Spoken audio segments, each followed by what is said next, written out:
You're listening to another episode of a Mindful Moment podcast. I'm your host, Will Nicholls, and I thank you for taking a moment to tune in and be mindful with us. This is the Aries season podcast, and because it is Aries season, it is astrological new year. It is the spring equinox, and I'm once again joined by my host, Brent, Alchemist Apollo. Thanks for joining. Thanks for having me, Will. So we're going to do something a little bit different. I mean, it's not going to be that much different from what you're used to, but the only different thing is we're going to call it by a little bit of a different name, and that name is the spirit of the season. So in the future, going on for the rest of the year, I'm going to be making some more content via podcast and video style, just like you're watching here. If you're watching this on YouTube, if you're listening to the podcast, thanks for listening on iTunes or Spotify or Anchor. But yeah, Spirit of the Season is basically going to be our astrology specific episode where we'll go over the season just like we do every season. Mine is Pisces season. We took a little break, but back at it with Aries season. And it's just going to captivate the season because to me, there's a lot of in-depth analytical horoscopes and monthly overviews that you can look at. The astrology podcast is a great one. I know my friend Sabrina Monarch does a great, she's got a great newsletter. Look Up at the Astro has a great subscription weekly horoscope. There's lots of amazing astrologers out there that do weekly horoscopes, monthly horoscopes, even daily horoscopes. So I want to kind of do something a little different. Maybe it's my Aries Sun Pisces rising self. You know, I like to change things up and pave the way for the new frontier. So what we're going to be doing is what we do best, which is captivate this season and the macro spirit or the macro perspective of what the season is creating for all of us and the planetary energies as well as just the collective energies. So that means that, yes, we're going to talk about some transits. Yes, we're going to talk about some ingresses. Yes, we're going to talk about the planets. But most importantly, we're going to captivate the macro wave of energy that we're all riding, that we're all surfing, that we're all cruising on together. And one thing that we recognize here at a Mindful Moment podcast is that we are the ones that are creating our reality. We are the ones that are creating our experience. However, we are also a collective of beings, and we do influence and can be influenced by the collective energies, and that's exactly what we're here to do. And because it is Aries season and I am an Aries, we are in our beautiful uniforms for Aries season. If you're listening to the podcast, you can't see our lovely getup, so I suggest you go to my YouTube channel and go check out the podcast video that we have format going on here, as Brent and I are dapper, looking very dapper. And so yeah, that is just all the little welcome intro. And anyways, let's get into what you're all here to listen about, which is Aries season. Yeah, best sign of the zodiac, number one sign of the zodiac. And I'm not being biased because my sun, Venus, and Saturn is in Aries, but I am saying that because Aries are the initiators. Aries start the season. They literally start the wheel of the zodiac.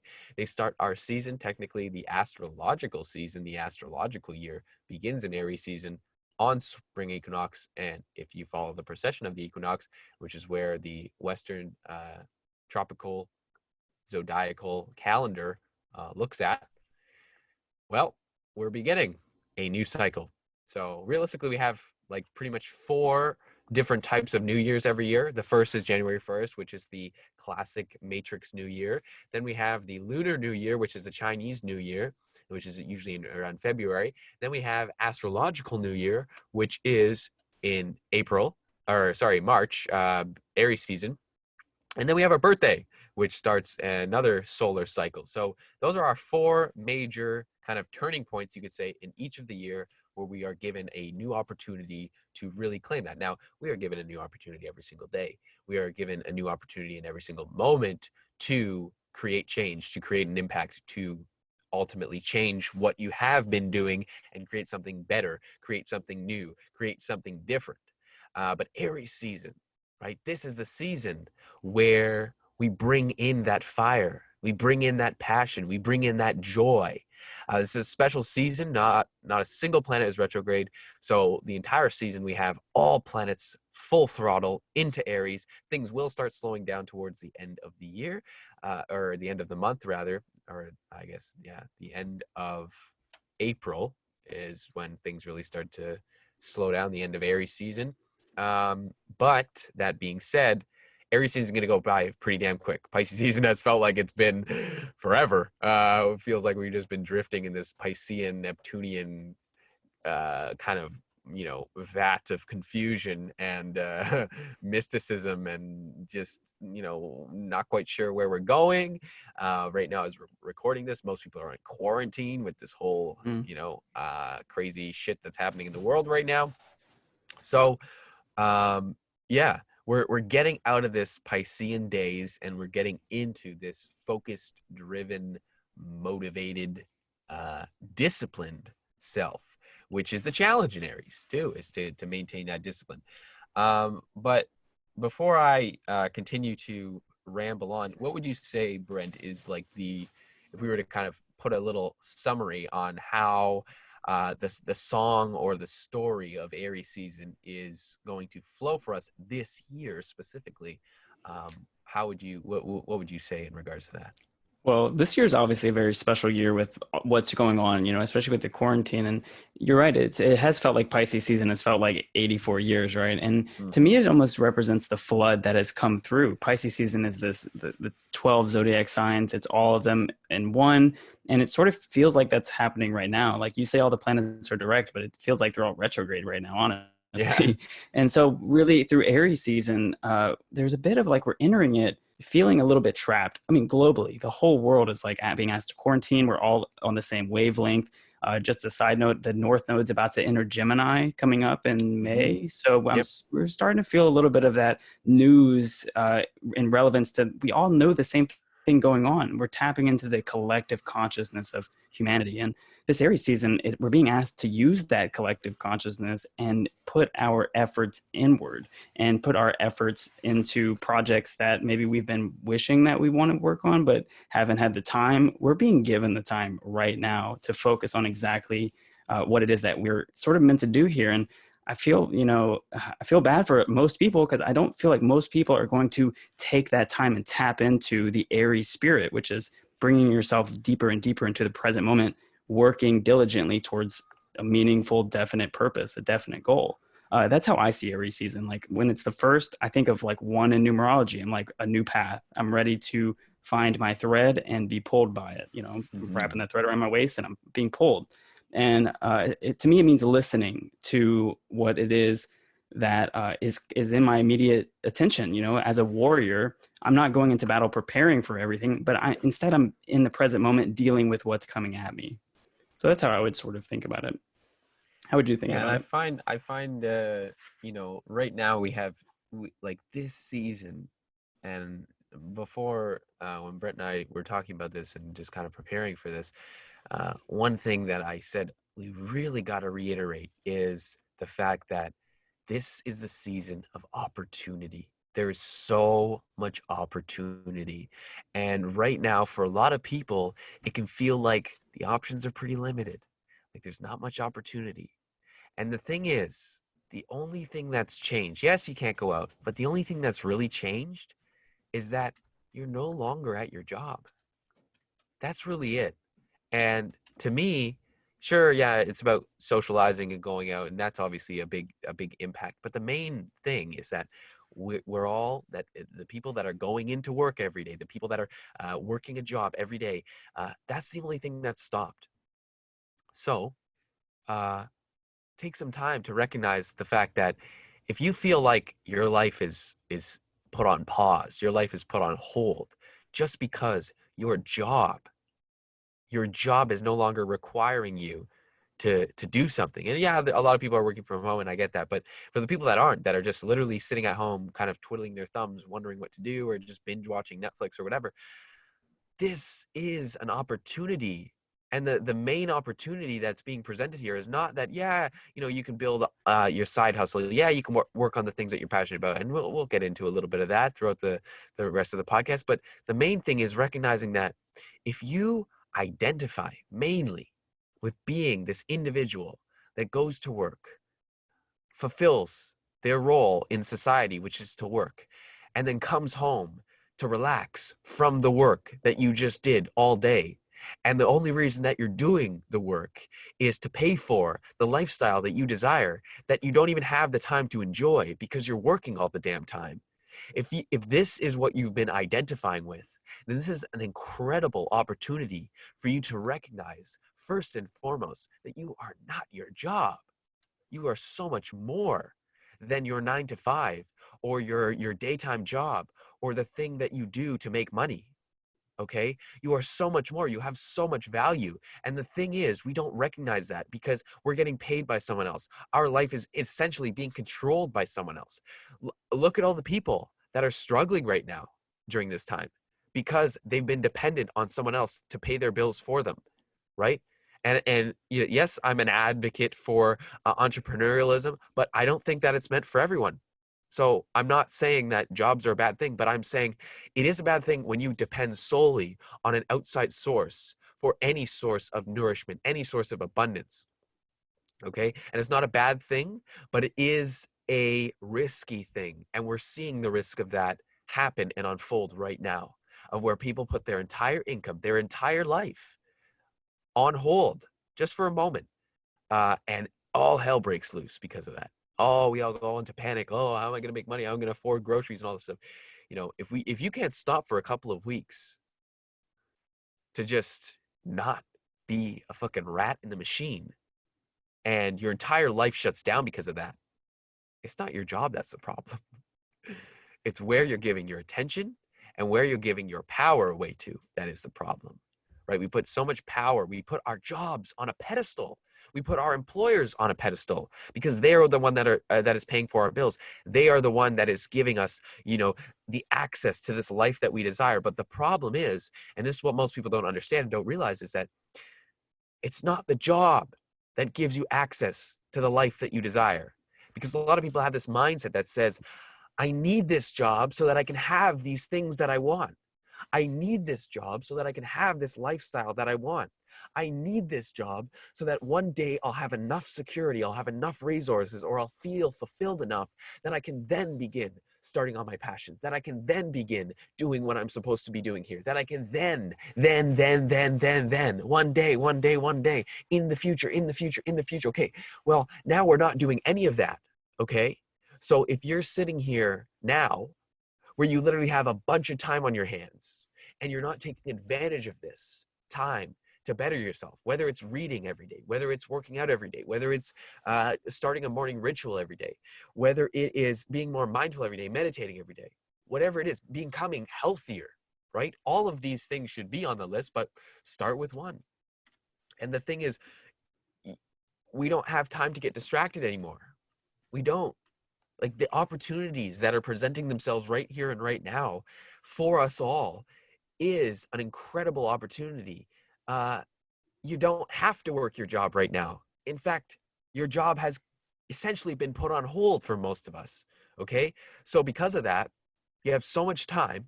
And do you want to be 2 weeks, 4 weeks, 6 weeks behind? Or do you want to be 2 weeks, 4 weeks, 6 weeks ahead of when you do go back to your job, when you do start the rat race up again, when the machine does get turned on again and we start to move and everything starts to roll again? Do you want to have developed yourself a whole lot more? Do you want to have created more out of life? Do you want to have started on your dreams? No. I didn't get to where I am overnight. No. We all, us entrepreneurs and the people that work for ourselves or work online or whatever, it doesn't happen overnight, but it does happen by implementing habits and structures and systems that you have to do every single day. And now you have an ample amount of time to start that. Never underestimate, right? If you give yourself one focused month, and I mean really focused, you will be much more ahead of the majority of the people for the rest of the year. And I mean that by every single, like, never underestimate the power of focus, never underestimate the power of time, because you can buy things. You can buy all things. You cannot buy time. Okay? So use this time wisely. This is not Netflix hour. I'm not an advocate about Netflix. I'm going to see and quarantine with my girlfriend this next week, and we're probably going to watch some Netflix. We're going to also do other things, because I would go fucking bonkers if all I did was watch Netflix. I can't. All my work and everything that I do is online. I don't stop because of this shit. Right? We just keep going, and it's Aries season. So now I'm even more fired up. I'm like, I see there are that. 1,000 projects that are, beginning, and new clients and new things going on. And, to me, if you're not taking this time to generate more abundance, more skills, more knowledge, more wisdom, a deeper sense of knowingness of who you are and what you're here to do, and really come to terms with that and really sit with yourself, you've wasted your fucking life. And if you're wasting your life, you shouldn't be here. Okay? We're here. We're all here. We're very strong, because you wouldn't come to this planet if you weren't very strong. We are incredibly strong. We are incredibly courageous. So do not waste a second of that time, because at the end of the day, you don't know if you're going to fucking die tomorrow. Okay? You don't know if you're going to fucking die 1 week from now or 1 month from now. And are you going to really want to look back on your life and say, oh, I was so worried about my job. I was so worried about all these things. I was so worried about my family. I was so worried about security, blah, blah, blah, blah, blah. I was so worried about getting myself to a secure place before I could start my dreams. Okay?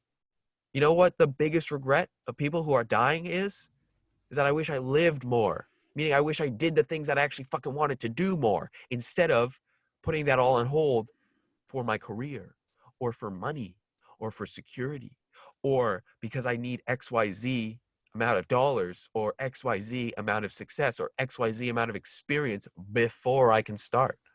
Okay? Start. And this is what that season's all about. Starting. And really, at the end of the day, moving out of this whole, as we get Mars and Saturn moving out of Capricorn and into Aquarius, getting out of the whole idea about systems and needing to look and answer to the authorities, and needing the order and needing the structure and needing this hustle mentality, and more into, how can I create more value? How can I see my own value? How can I recognize my own value? How can I generate wealth and generate abundance and generate value and generate prosperity for all mankind? And that's that Aquarian way that we're really stepping into. And that really shifts during this season. We get a little taste of that.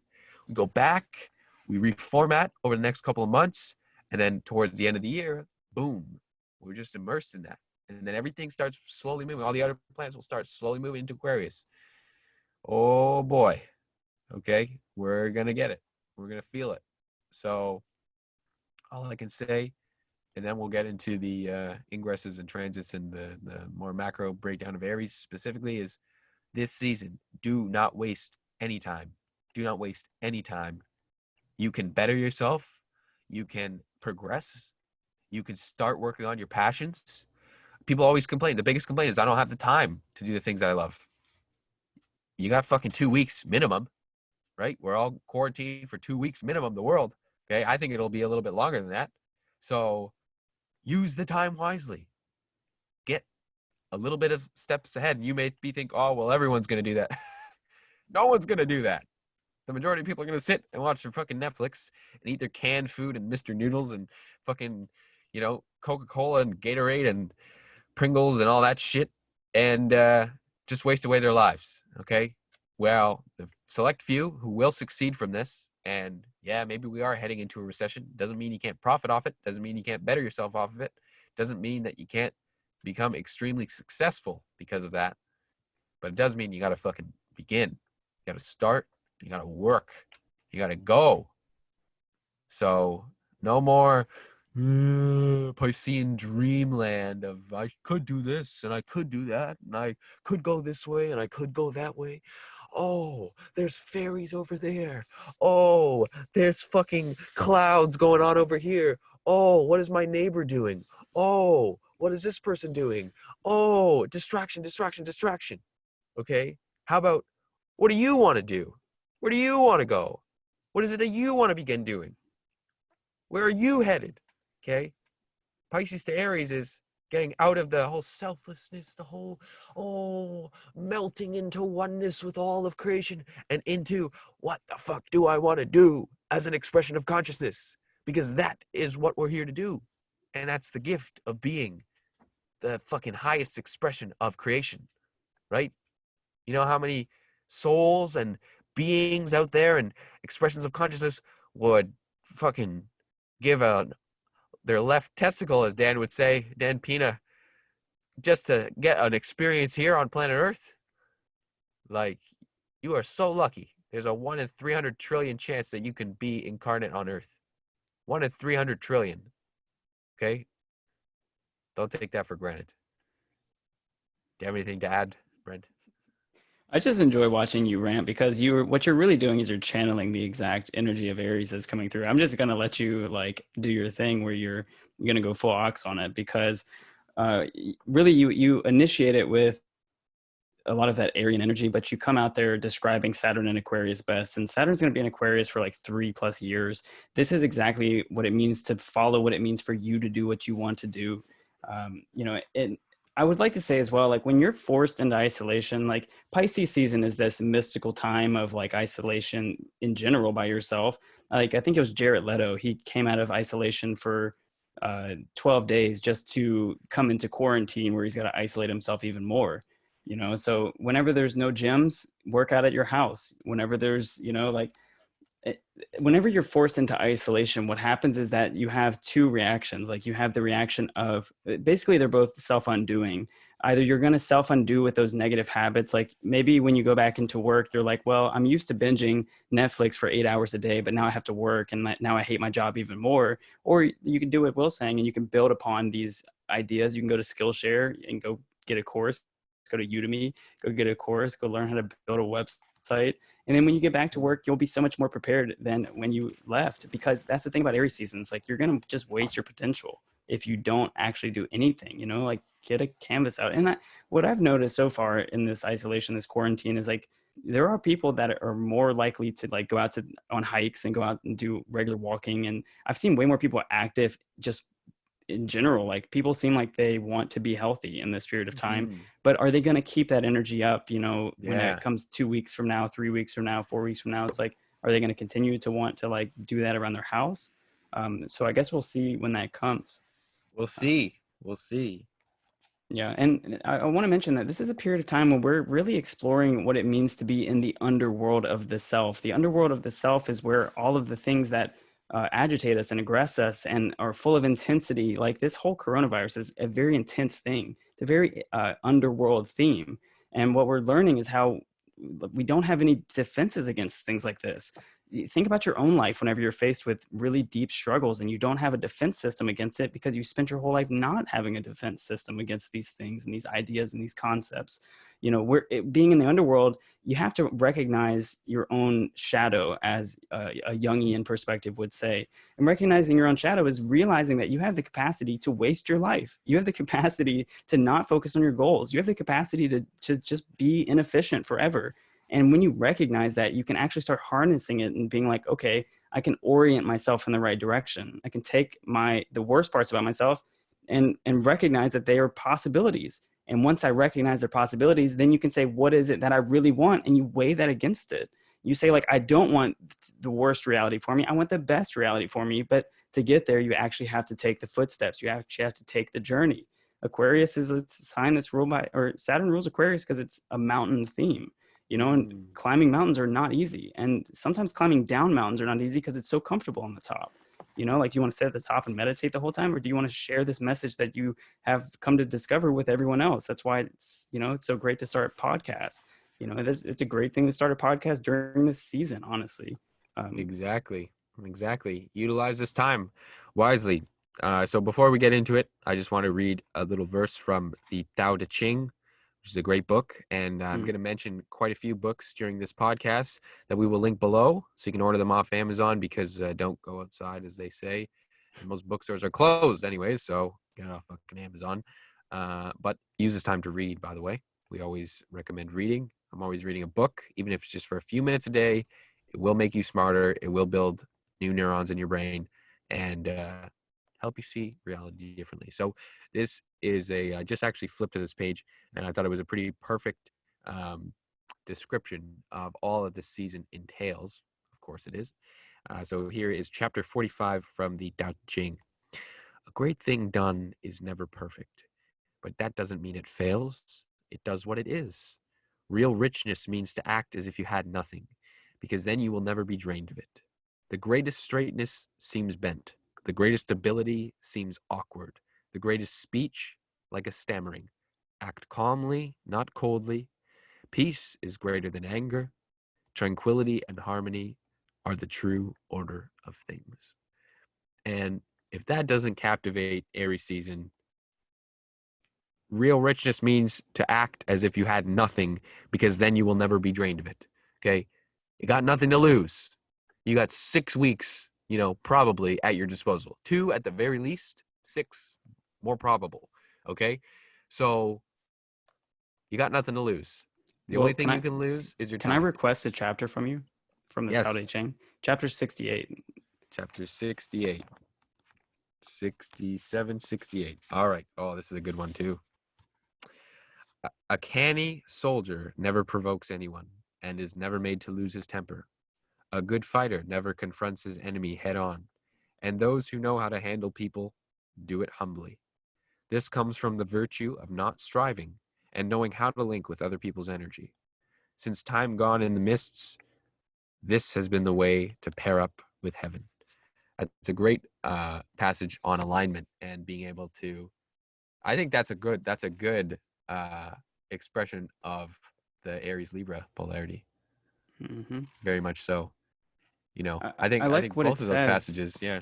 I like what it says about this is the way to align with heaven, being that it's like being humble, being a warrior, but not being a warrior that's like challenging people and being an asshole, but being a warrior that's going to go around and be like, I have the ability to slay you, but I respect you, therefore we can have union, right? Which is a sort of a heavenly idea, right? It's like that's how you sort of resurrect. We're living in an underworld time. It's important to remember our heavenly values. That's one way to think about it, right? One way to think about the way that we want to move forward is hopefully in the right intention and not moving forward even with greed or with these like poverty mindsets.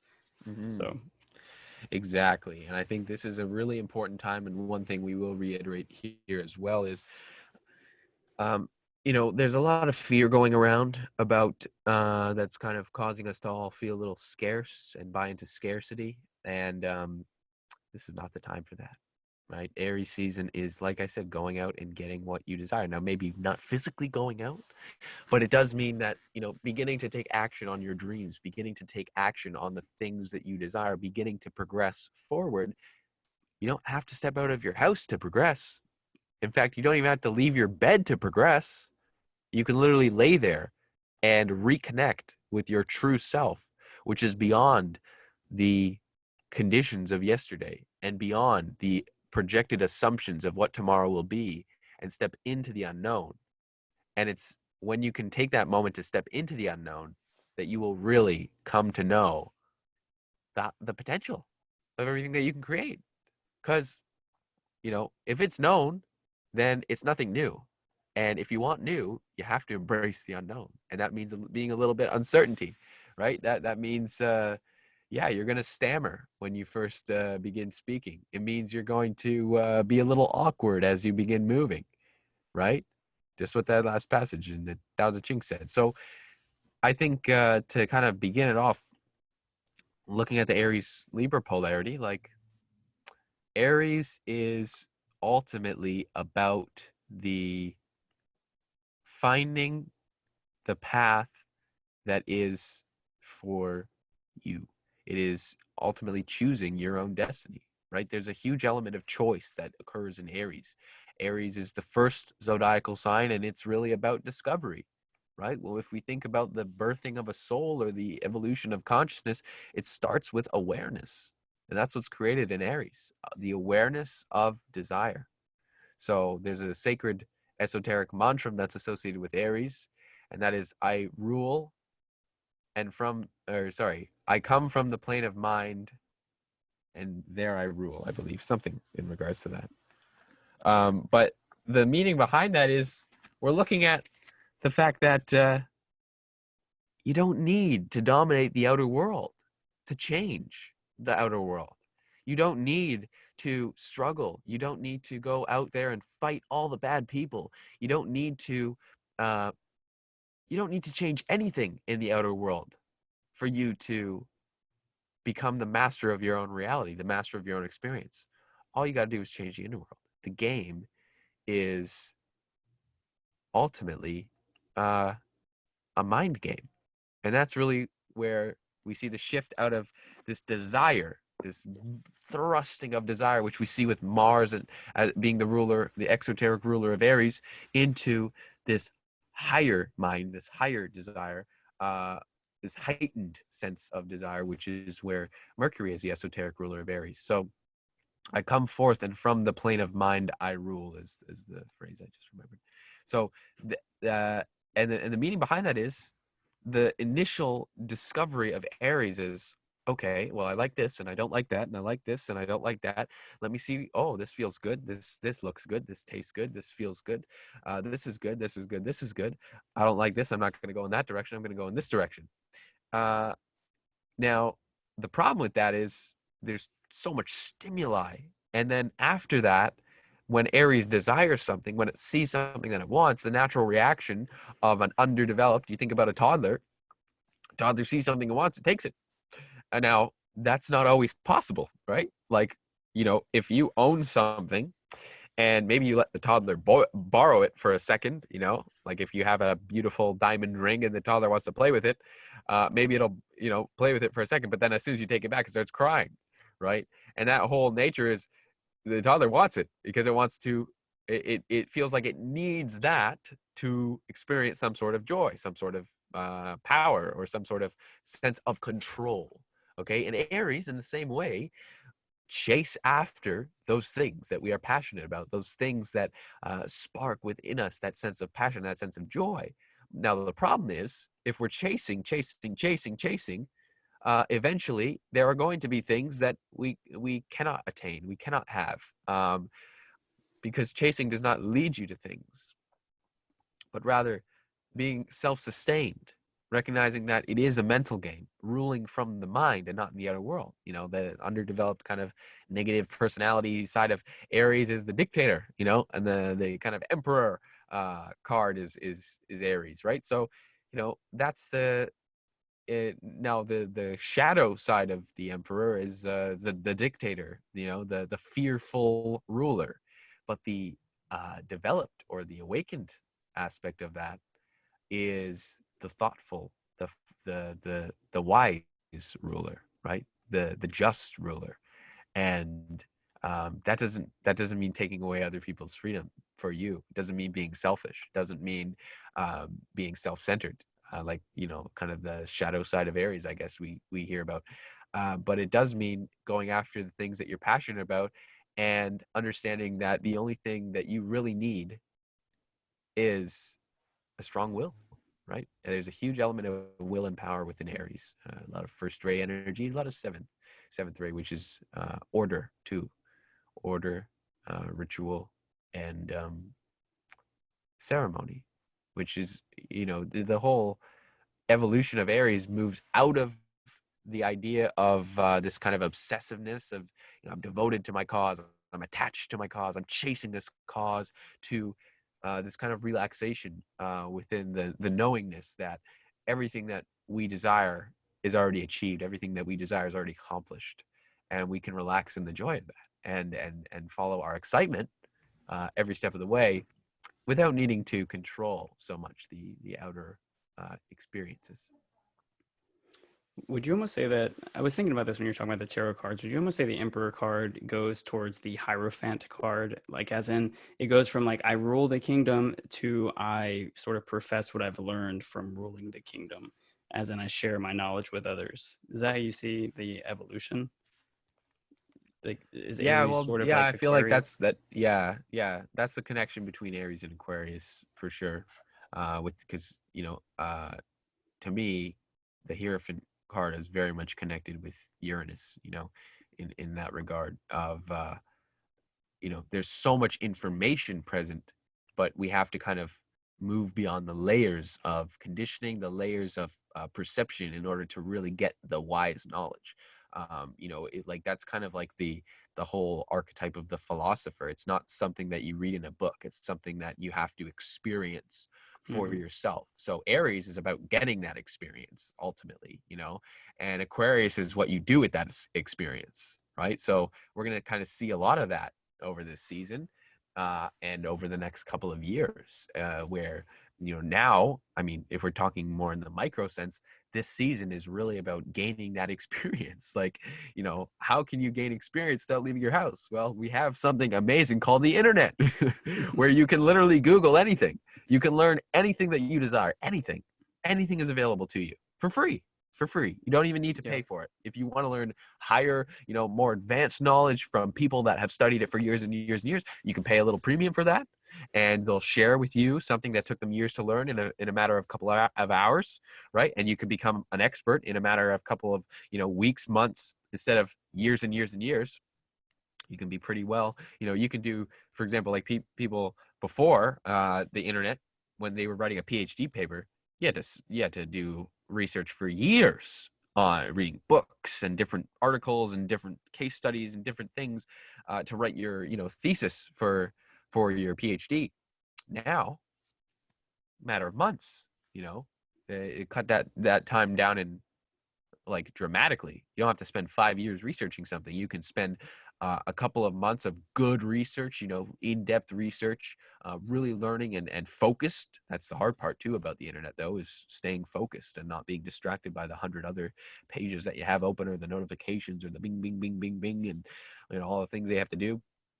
But if you can learn so much. Like, it doesn't, like, to learn, for example, a high income skill, like, if you give yourself about 3 months of dedicated practice, you can get pretty damn good. Give yourself 6 months to a year, you can get really damn good and be making some really good money. Just learning one skill. That's really the beauty of any sort of high income skill. And guess what? They're recession proof. People are going to need salespeople, even in a recession. People are going to need copywriters in a recession. People are going to need web design in a recession. Everything's online now. So if you can do a skill and learn an amazing skill, and there's many skills, like there's so many skills that you can learn, whether it's speaking, like whether it's unlimited almost. literally unlimited, video editing, all these things are still in demand now. Like, I'm still making content. I'm still creating a podcast. I still have clients that I do social media for, right? They still need that social media push, because guess what? They're going to be putting even more push into the online, because everyone's online now. So, you're going to be browsing. Like, I would be almost embarrassed to say how much money I've spent online over the last little while, because one, I've been wanting to support all my friends' businesses, because it's, small businesses take a big hit during this time. So I want to make sure that everyone's feeling good, and that the flow is always going to people, because fuck, I know as a small business owner that it takes a lot, and that's, when you support a small business, that's you're putting food on their table. You're paying their rent. You're paying their bills, as opposed to a corporation, which what are you really doing with that?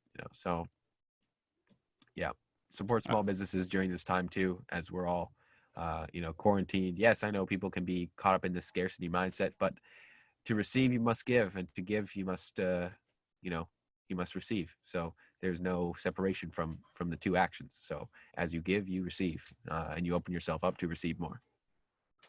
That's an important statement too. To open yourself up to receive more is also known as getting out of your own way, which is learning how to, for example, like, because of the North Node moving into Gemini and the internet being such a prevalent thing in today's day and age, it's so important right now for online presence to be in demand, to be being built right now. Because when the North Node shifts into Gemini and Saturn's in Aquarius, small businesses are going to thrive. Like advertisements going to thrive. Gemini rules the news cycles. When the North Node's there, it's like we're paving our way through there. We're dealing with a lot of mental and air sign and energy throughout all of 2020 And so it's important for you to be working on mental skills. It's important for you to be working on challenging yourself. You know, like if you're in your comfort zone all the time, when are you leaving and actually like getting into the places that are unknown? And you know, even with like parts of the internet, it's like you have to dig deep into rabbit holes sometimes to really find the juicy things. And especially like building right now, uh, building online is the best way you can do it. Look at, I think everybody's going to see the need to do that right now. I almost would say that there's going to be a, you know, kind of a bubble of all of the people now in quarantine. What are they doing? How many of those people own MacBooks? How many of those people own computers that can actually Not do even a something simple? MacBook, just a Just a computer, computer, just a just a computer, an fucking iPhone. phone, an Yeah. iPhone. Yeah, like Like these, that's it, a everybody. smartphone, not even an iPhone. You can have an Android and still be better off, okay? And we see how connected we all are whenever, as soon as something like this spreads from China, it's like 2 days later the entire world knows. Like every single person you run into has this on their mind. It's in the collective consciousness. It's not Yeah. even in the unconsciousness. Like we all know what, we don't know where we're going, but we have an idea of like upholding our values along the way as we go there, and upholding our definite purpose. You can't just lose your definite purpose because there is some massive apocalyptic feeling in the air. You know, it's like it's time to double down on your purpose. It's time to really figure out what it is that you're trying to accomplish in this life and do it. Obviously, you can't do everything in this quarantine, but this is the time to plan. I personally think in this Aries season, there's going to be a giant spiritual awakening that's happening because there's going to be so much Aries energy, so much air energy in general. But, you know, fire is known to be the element of spirituality.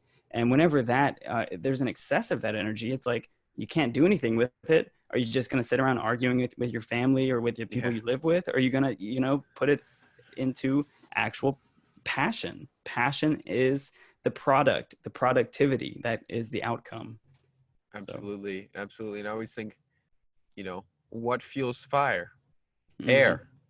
You Yeah, know, it's not water or earth. Well, earth no, sort of, but you know, like, Earth can be the base for the mhm. fire, Yeah, but without any oxygen, doesn't matter how much fucking yep. gasoline and sparks you and how much wood you've got. No air, no fire. So air fuels a fire, and we see that precisely during Let's this talk about why season. that's important, though, because we're entering Aries season where the sun is exalted. So that's the fire to start with, right? But then we have Saturn entering Aquarius, and then we have later this season coming up, Venus is going to enter Gemini. That's another air sign. Hmm. So we have Mars enters two. Aquarius. Mars enters That's Aquarius going as to be well. very impactful because this is a Mars ruled season that we're in now. Yep. So this Yeah, solar little exactly. season, and also that's impactful because, like I said, this sets the tone for the rest of the year. So the big yes, it's going to be a quick season, but you got to pay attention to what's going on here because if you miss some shit, you're going to be kind of scratching your head for the rest of the whole year. Okay, so when we say use this time wisely, I mean use this time wisely. You know, uh, keep a good schedule. Like keep shit rolling. Don't sleep in till noon every day. You know, get up early. Get a workout in. Get some meditation in. Get some journaling in. Get some reading in. Get some podcasts in. Get some audiobooks in. Whatever you got to fucking do to one stay sane during this time Hmm. and not just watch the news and be a fucking vegetable, a Netflix vegetable the whole time. Uh, and develop yourself, develop those skills, bring the fuel, air, which is knowledge, wisdom, thinking, understanding, and use that to fuel the passion, which is fire, which is change. Fire is change. Fire is passion. Fire is warmth. And fire ultimately takes us from one state to another. Okay. Fire itself, it doesn't like, it's not like water where water has a variety of states. You know, we have different Hmm. varieties of states with water. It's not like that. Coming from a water season to a fire season is very different. Fire is one state. That's it. Fire doesn't change. It's fire. That's it. You know, it's either fire or it's not. You know, that's it. That's it. So in the same season, you're either allowing the passion, the desire, the fuel, the inspiration to immerse itself, or you're not. So there's no in between. There's no, oh, I'm kind of doing like we were in I'm kind of starting this and I'm kind of starting this and I have this idea here and this idea here and this idea. It's not like that. This season is what do you have? What's the foundation that you've created for yourself? Okay, a lot of healing took place in Pisces season. A lot of healing, a deep Yeah. collective healing. Okay, and ultimately, I feel like a lot of the collective was taken advantage of during that time too, because we were in this vulnerable state in Pisces season when all this shit started happening. And, when the panic, started happening. I know this stuff has been going on for a while, but when the panic really set in, Pisces season, we're in this vulnerable state of healing, this vulnerable state of facing our uncomfortable truths, our perhaps habits and patterns and programs that are no longer serving us. We're being aware of the issues.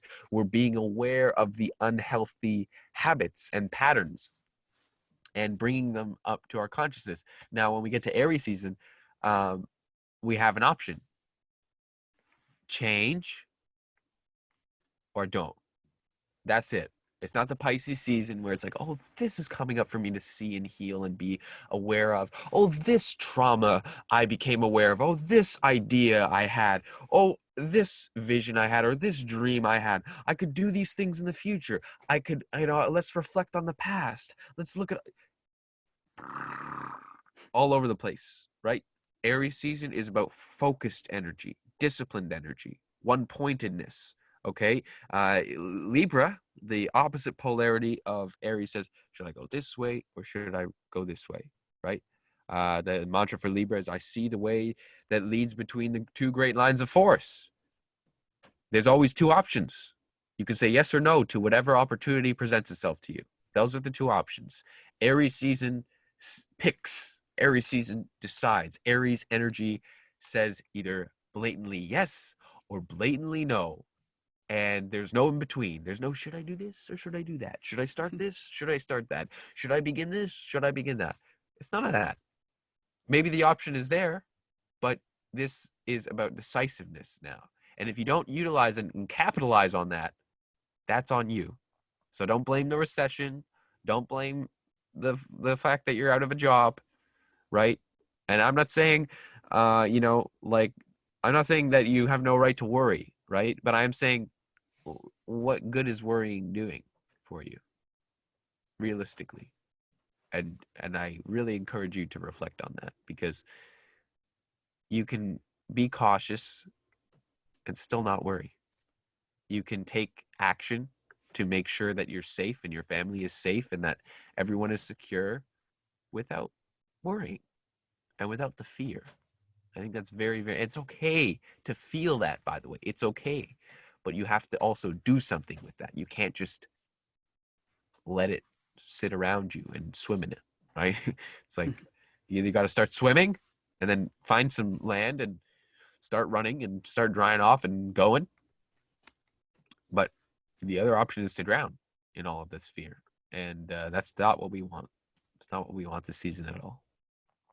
I would like to add as well from your statement there about the Aries Libra axis, about how Libra is the two sides of it, right? Where Aries is more like I press the button, I pull the lever, I do the thing. Mm-hmm. I see this from a Jungian archetypal, maybe more of a biblical perspective with Cain and Abel. And I think about how I've even learned this from Jordan Peterson as well. It's like we're not fully ever Abel and we're not fully ever Cain.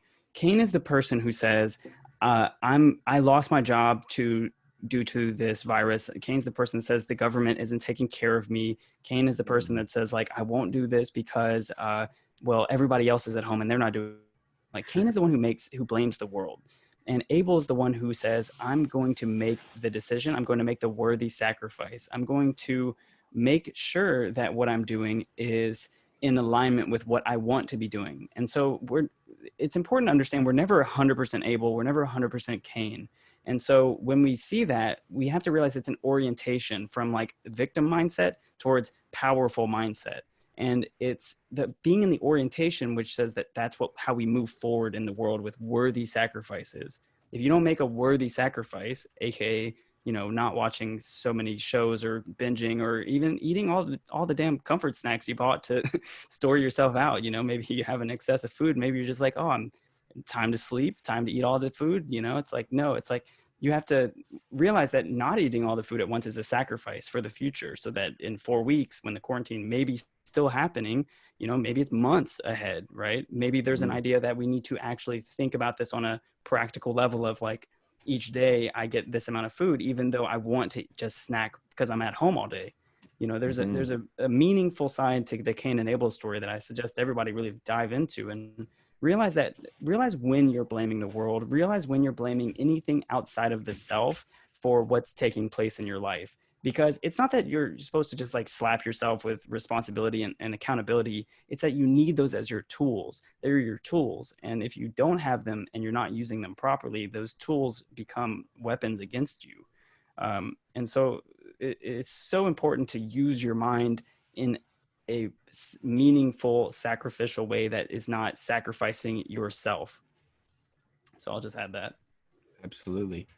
Absolutely. And then right at the beginning of the season on the 21st, Saturn heads into Aquarius. Mm-hmm. So right away, we have this big shift from the whole idea of, well, the Capricorn themes of Saturn in specifically coming out of the Saturn-Pluto conjunction in Capricorn. And then now Saturn leaving that kind of crazy Capricorn orgy and heading into Aquarius.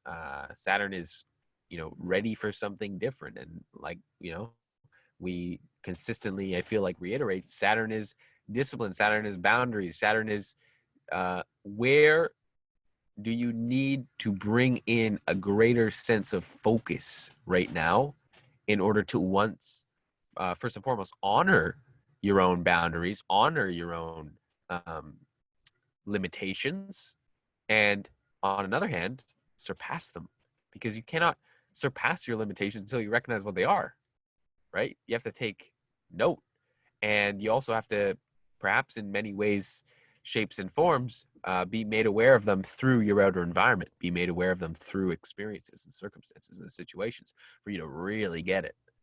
Like what's going on right now, you know? Mm-hmm. We need to become more self-sufficient and less dependent on jobs, less dependent on the government, less dependent on other employers and corporations to pay your salary, to pay you for your services, and instead become more self-sufficient, become more um, to me, though, all this really comes down to is and this is the big shift that I see happening with Saturn entering Aquarius, is we're shifting out of this idea that we have to do something to have value. We have to create something to have value. We have to start something to have value. We have to, have all these things in place to have value. Systems, or we have to be told by authority that we have value, told by some outside source, some higher source, that we have value in order to have value. And the thing with Saturn in Aquarius and Saturn conjunct Mars in Aquarius, which we'll talk about in a sec, is it's not about that. What it is about is recognizing the value that is innate within you, the value that you have that is indefinable. Your job is not what makes you valuable. Being a good worker is not what makes you valuable. What makes you valuable is the value in which you perceive within yourself already. If you perceive yourself to only be as valuable as your job will pay you, or only be as valuable as someone who needs to work this job in order to survive, then that's what you'll experience. But if you begin to shift the focus from needing some sort of external stimuli to show you what your value is, because it's one thing to say, I see my value, I know what I'm worth. Okay, well, is your life a reflection of that? And if it is, then I believe you. And if it's not, then you really need to take into consideration the fact that you've been lying to yourself, right? If you say, oh, I know what I'm worth, I know my value, well, then you should be relaxed right now. You should be at ease. You should be not freaking out like the rest of society. You should be content, because you would recognize that your value is not in your job. Your value is not in the things that you do. Your value is in your ability to be. How much can you be? How vast can you be? And how well can you be who you are? That's it. And if that means you also happen to desire to work a job, then so be it. Because that's part of being. But if being gets superseded by doing, then you miss the whole picture. You miss the whole point.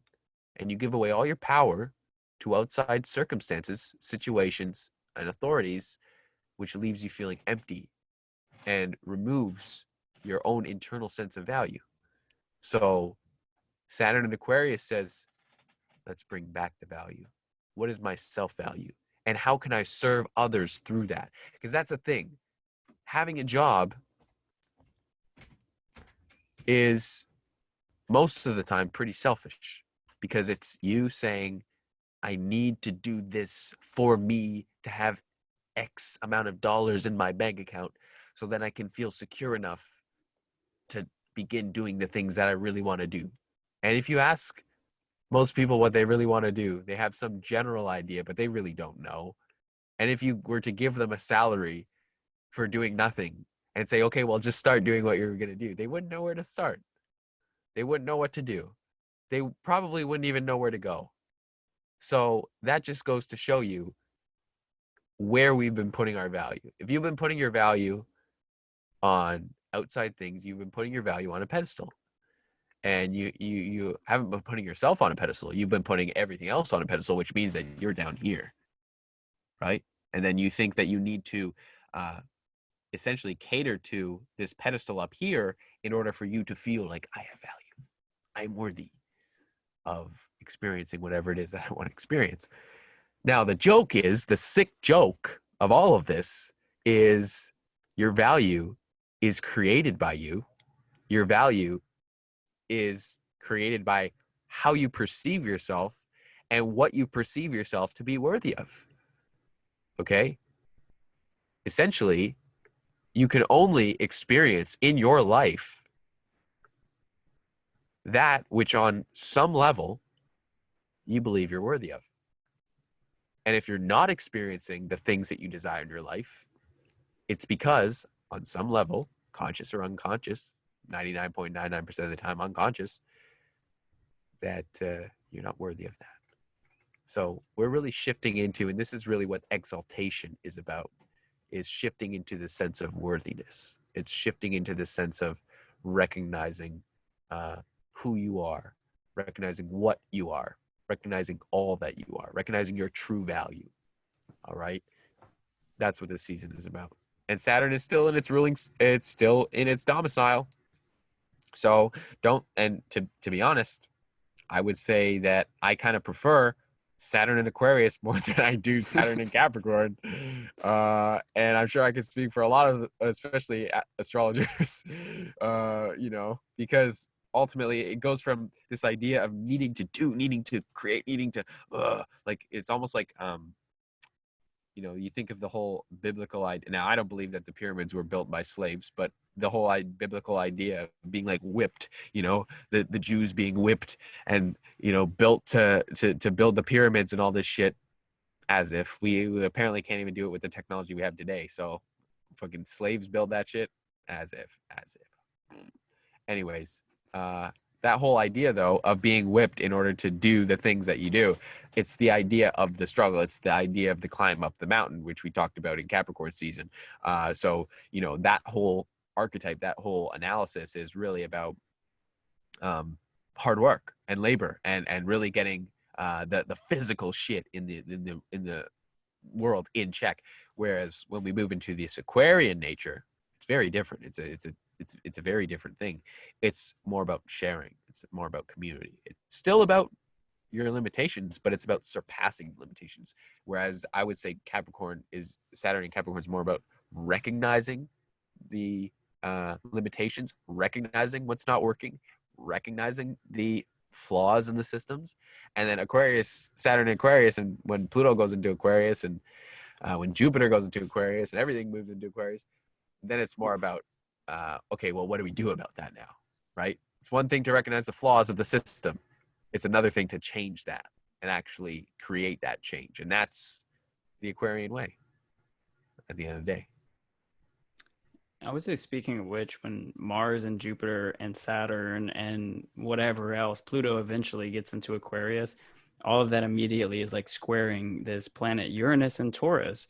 Mm-hmm. And the square aspect is creating a new direction. It's not like Yep. saying, it's not a victimhood mindset of like, oh no, it's like blocking me. No, it's like it's pushing you in a new direction. And what Will was talking about is like, if you had unlimited amount of money, what would you do? That's a writing prompt, right? Like write Yep. it out on a piece of paper. If I have all the money in the world, what do I do? Yep. Whenever all those planets hit Aquarius, it's a great time to ask that question and to start working on that goal.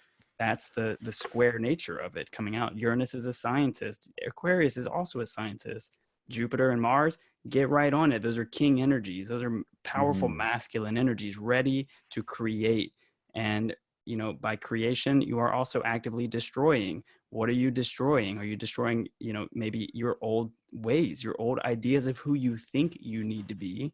Maybe even having ties to maybe your family saying that, well, you need to be this way, or your Mm-hmm. friends encouraging you to be a different way, or just in general, the society and asking you Yeah. to be a certain way. It's like you have to cut all those cords with Aquarius and say, I'm free to be weird. I'm free to be unconventional. I'm free to be myself, and I'm free to be an independent thinker. And I accept those other things. I accept my friends and my family, not because they control me or plant their ideas in me, but rather because I respect their ideas because they help me to build my own journey, my own kingdom. So big energy whenever all Absolutely. those enter Aquarius. Mm-hmm.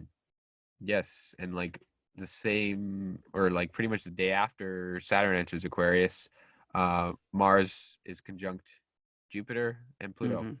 Okay, so that's all kind of the cusp of uh, you know the the last little bit of Capricorn, right? So Yeah. that's important because Mars is our motivation, it is our devotion, it is our drive, it is our force, right? The force of action. That is what Mars is all about. Meeting up with Jupiter, expansion, and Pluto, uh, change, big change, Yep. and in a very implosive or explosive way. And what we're seeing on the collective is an explosive way, right? So Mars conjunct Jupiter in Capricorn. Now we can see. I think that'll be really when we'll notice the big changes to. We've already noticed the stock market go down and the financial system begin to go down the drain a little bit, and that will be ultimately a big peak in all of that, of really getting clear on what this is all, where this is all going, and how to best manage all of this. And then, yeah, Mars conjunct Pluto is really about how can we bring more energy into change now? How can we bring more energy into reorientation now? Like Aquarius, I always say fixed signs finish what cardinal signs start. So the whole transition from Capricorn to Aquarius is Capricorn initiating. It's the awareness, it's the consciousness of recognizing what's working, what's not working, what systems are needing to be implemented, and what systems are really not working anymore. And Mars bringing us more drive, more awareness, right? If we can utilize the true power of Mars, that, like, yeah, we can look at Mercury when it comes to awareness, or maybe even Uranus, for a more macro sense of kind of quantum awareness. But there's nothing more aware than the physical feeling that you feel in this now moment, and that's Mars. Okay, Mars is more of the push, the sexual energy, the creative energy, and then Venus is that more subtle, loving push in the right direction too. But Mars and Venus are feeling centers. Mm. All right, our feeling centers. So use this time, and our feeling centers are going into air signs this season. So get really aware of the connection between the body and the mind, because there is an innate connection, and ultimately the mind is much more influential on the body than we currently believe, and that's changing for sure. And we can recognize this with what's going on in the world right now. uh, you don't have to worry about what could happen to your body when you have your mind in the right place. And like, this is not woo-woo spiritual fucking jargon anymore. This is scientific evidence, right? The work that Dr. Joe Dispenza is doing, Dr. Bruce Lipton, epigenetics, heart coherence, heart and brain wave coherence, understanding the electromagnetic pulsations that come from your heart. You have brain cells in your heart. You have brain cells in your stomach. You have neurons therefore in your heart. So there is a deep connection to the mind and the body. And once they are in harmony, naturally we create an alkaline environment and no disease can thrive because our body is doing what it's supposed to be doing. But when it's out of harmony, when we're constantly in stress, when we're constantly paranoid, when we're constantly in fear of the diseases that we could accumulate, the potential for all these things to happen that will very unlikely happen, when you're constantly in that state of panic, in that state of worry, in that state of fear, you're literally depleting your immune system. You're literally lowering your immune system. You're literally switching off the genes that allow for the production of immunoglobulin, which is what creates your T cells, your white blood cells, which fight off infections. So that is an essential protein to have. And when you're in stress, you literally switch the gene off that creates that protein. So when you're in a state of ease, after you've meditated and you've aligned with yourself in the morning, which you should do every morning, you switch on the gene immunoglobulin or IgB, which creates immune function, which builds up your body. So never underestimate the power of the connection between the mind and the body. And I think nothing really captivates that more than the connection of Aries, in my opinion, because we have this deep connection to the body, the physical sensations of whether it's war that we see, you know, the adrenaline, the whole idea of Aries, or sex, which is the other kind of idea of passion and enthusiasm and drive and motivation that we see in Aries. And then that all gets shifted to that mind where we can realize that this is the evolution of Aries, is we're realizing that all these states are achievable and attainable through the mind and not necessarily through physical experiences. Doesn't mean that physical experiences aren't fucking amazing, right? Doesn't mean that. Absolutely not. But it does mean that it's all accessible by your mind, meaning you don't have to go anywhere. You don't have to do anything. You don't have to rely on the physical stimulus. You don't have to rely on the outer world. You don't have to rely on your job. You don't have to rely on all these things to give you the sensation that would let you know that you're already whole, that you can already experience and tap into this once and forever. So I think as we see Saturn, Mars, Venus all move into air signs, and then we have a nice, beautiful full moon in an air sign, which is just wonderful. You know, we're really experiencing this on a mental level where, like, I don't think there's ever been a time to mentally fathom and understand all that's gonna, you know, occur and all that is occurring within your life, within the collective, within everything, right? It all starts on a mental level, right? So as Bob Proctor says, if you can see it in your head, you can hold it in your hand. That is beautiful. I appreciate that you went into such depth when you were talking about meditation, because it's nice to know. I mean, we see it a lot coming out with the science of meditation, the science of self-realization. It's really nice to talk about it. It's nice to study it, but it's so amazing to experience it. It's so amazing to really tap into the morning whenever you can zen out and just like you can recognize how many things are pulling at you. You can recognize, you know, these fears that we're being fed for this virus. You can recognize even how your own mind wants to react to it. You can recognize all of these more subtle energies, and then you can find the thread that's you and just kind of tie it around yourself, and then, you know, watch as it tugs you. And that thread is something that it seems like everybody wants to try to cut for us and like take us away from it with all these distractions. And when you're centered and you know it, there's no stopping you as a human being. Exactly. Is there anything else you Exactly. want to talk about transit wise for this Aries season? Because we have this full Uh, moon in Libra, but yes. So we have the new moon in Aries on the 24th. mhm. which will be next week. And then we have Mars entering Aquarius on the 30th of March. Early April, we have Venus enter Gemini on the 3rd of April. Then we have the full moon in Libra on the 7th of April. And then Mercury enters Aries on the 11th of April. So those are the main ingresses for the Aries season.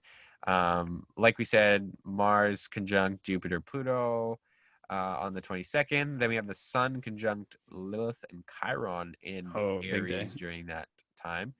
Yeah, so that like we can explore that a little bit because that's coming right out of the new moon, which is pretty potent. So we have this deep. To me, the new moon in Aries in this season is really much about honoring and being able to integrate the deepest desires of our being. So, in other words, follow our excitement, and where does that lead us? And during that new moon, we will have Mars still in Capricorn. So we still have Mars exalted. We have the Sun exalted.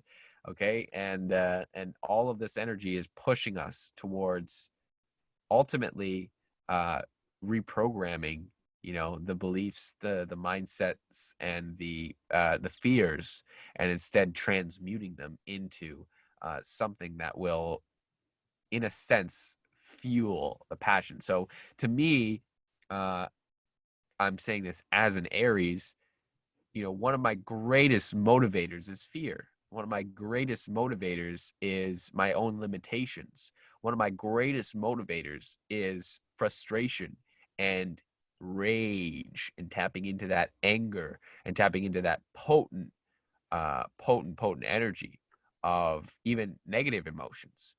Because negative emotions, when transmuted properly, elevate you, and they just, it's like a slingshot. They just propel you towards your positive desires. So, utilize that energy. Get really, if you need to, get angry. Get angry at the circumstances. Get angry at the state of the world. Get angry at the state of your own life, right? Get frustrated. Feel it. Feel it fully. Observe it. Allow it to serve you.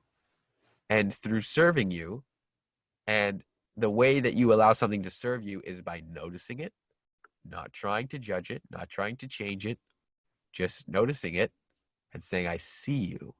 I see you. And then you kind of just ponder for a moment, how is this serving me? Because it is. Even the things that you don't necessarily want, everything is here to serve you.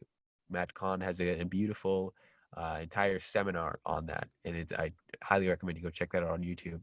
Everything is here to serve you. Everything that you experience in your life. If you got the worst possible news today, you're laid off your job, your parents are sick and dying, you're so worried about being able to provide, everything is here to serve you. If you take the time to notice that and be aware of that. And most don't. And that's why most are miserable. But if you can recognize that literally everything is here to serve you, you'll have a better time. So as we go through this new moon, which is really about cultivating deeper, like, to me, this is putting the fuel and getting the fire started. This is really what this new moon is about.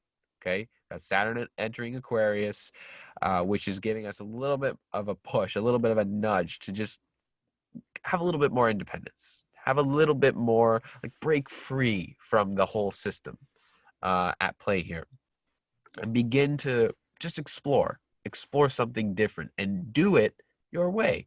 Do it the way that is in alignment with you. And what does that look like? Well, we look at the new moon in Aries.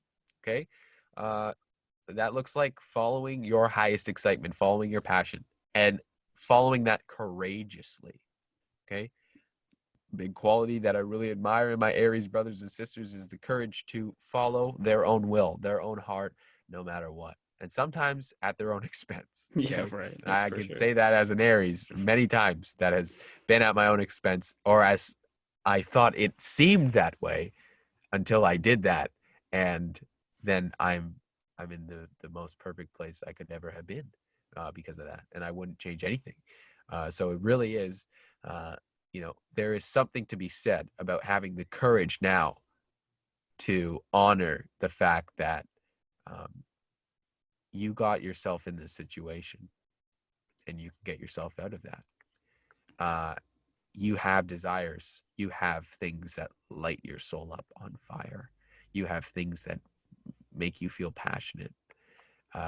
And when you can embrace those things without fear, without worry, and without the mindset of, I'll do it one day, when you can embrace them now in this moment, everything changes.